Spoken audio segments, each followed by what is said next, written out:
খালি কবরে যাও, মুনকার আর নেকির যখন আসবে চোখগুলো হবে নীল রঙের চোখ, ভয়ঙ্কর। কেমন চোখ ভাই? নীল রঙের ভয়ঙ্কর চোখ। আমি বলি একটা হাদিস, কোন একজন নবী আল্লাহকে বলেছিলেন যে আল্লাহ আমি মারা যাওয়া কোনো মানুষকে দেখতে চাই, সে কেমন আছে। এটা শোনেন ভালো করে হাদিসটা, মারা যাওয়া কোনো মানুষকে আমি দেখতে চাই, সে কেমন আছে। আল্লাহ পাক সেই নবীর আরজি কবুল করলেন, বললেন আচ্ছা ঠিক আছে দেখাচ্ছি। কবরের সামনে গিয়ে দাঁড়ালেন। 1000 বা 2000 বছর আগের কোনো ব্যক্তি যে মারা গেছে তাকে কবর থেকে চিন্তা করা হবে, নবী দেখছেন এবং সে ভয় থরথর করে কাঁপছে, এখনো ভয় থরথর করে কাঁপছে। নবীজি আমাদের নবী নন, অন্য কোনো নবী তিনি, সেই নবী বলছেন যে তুমি ভয় কাঁপছো কেন, তুমি কত বছর আগে ইন্তেকাল করেছো, কি তোমার হালচাল বলো আমাকে। সেই ব্যক্তি বলছে আমি আজকে থেকে 1000 বা 1500 বছর আগে মারা গেছে, আমি ভয়ে কাঁপছি। যখন আমি মারা যাচ্ছিলাম মালাকুল মউত যে আকৃতি নিয়ে আমার সামনে এসেছিল, ওই আকৃতি আমি এখনো ভুলতে পারি না, তাই দেখে আমি থরথর করে কাঁপছি।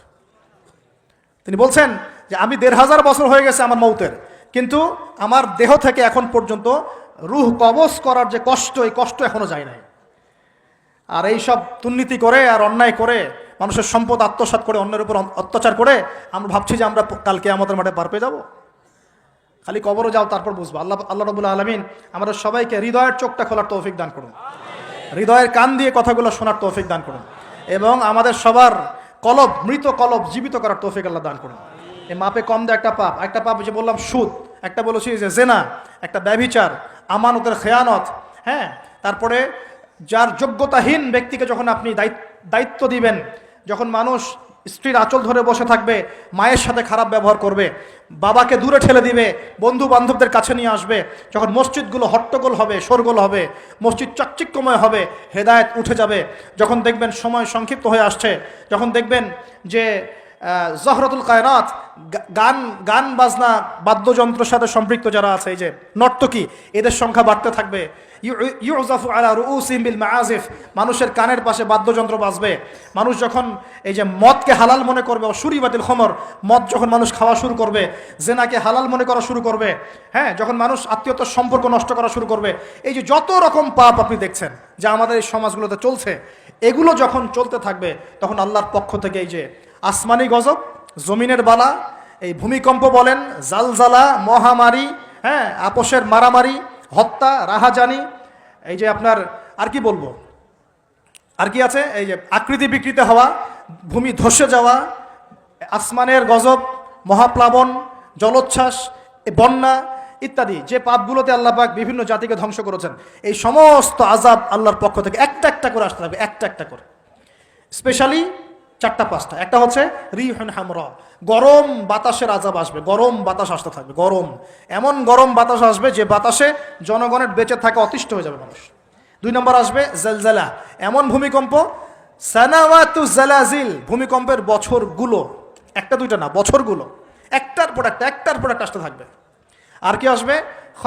খসফন, মানে জমিন ভিতরে ধসে যাবে, নিচে নেমে যাবে, দেবে যাবে। আর মাসখান, মানুষের আকৃতি পরিবর্তন হয়ে যাবে। আর কযফান, আকাশ থেকে পাথরের বৃষ্টি বর্ষণ করা হবে। এগুলো আসতে থাকবে। এছাড়া আমাদের হাতের কামাইগুলো তো আছেই। আল্লাহ রাব্বুল আলামিন আমাদের সবাইকে, স্পেশালি ঢাকা শহরের বাসিন্দা আমরা যারা আছি, আমরা যারা দিনী ভাই, আমাদেরকে সমস্ত পাপগুলো ছেড়ে দেওয়ার তৌফিক দান করুন। আল্লাহ পাক আমাদের সবাইকে শিরকের পাপ ছেড়ে দেওয়ার তৌফিক দান করুন, কুফরের পাপ ছেড়ে দেওয়ার তৌফিক দান করুন। এই অহংকার, সম্পদের অহংকার আল্লাহ পাক বন্ধ করার তৌফিক দান করুন। আল্লাহ পাক আমাদের সবাইকে দুর্নীতি বন্ধ করার তৌফিক দান করুন, ন্যায় প্রতিষ্ঠা করার তৌফিক দান করুন।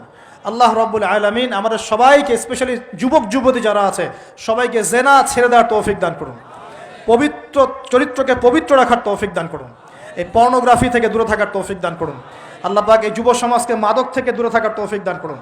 আমরা দোয়া করি যুব সমাজকে আল্লাহ পাক এই পতিতাবৃত্তি, ব্যভিচার থেকে বাঁচিয়ে রাখুন। পরিবারগুলোর মধ্যে আল্লাহ পাক শান্তি দান করুন। এই ব্যভিচার থেকে, বিশ্বাসহীনতা থেকে, আমানতহীনতা থেকে আল্লাহ পাক আমাদেরকে বাঁচিয়ে রাখুন। আল্লাহ পাক আমাদের শাসকবর্গকে হেদায়েত দান করুন। আল্লাহ পাক জনগণকেও হেদায়েত দান করুন। আল্লাহ রাব্বুল আলামিন আমাদের সবাইকে অপচয় বন্ধ করার তৌফিক দান করুন। সবাইকে নামাজি বানিয়ে দিন, সবাইকে কোরআনওয়ালা বানিয়ে দিন, সবাইকে হাদিস চর্চা করার তৌফিক দান করুন, রাসূলের সুন্নত মাফিক জীবন গড়ার তৌফিক দান করুন। সমস্ত পরিবারগুলোতে ইসলামী পর্দা কায়েম করার তৌফিক দান করুন, নামাজ প্রতিষ্ঠার তৌফিক দান করুন।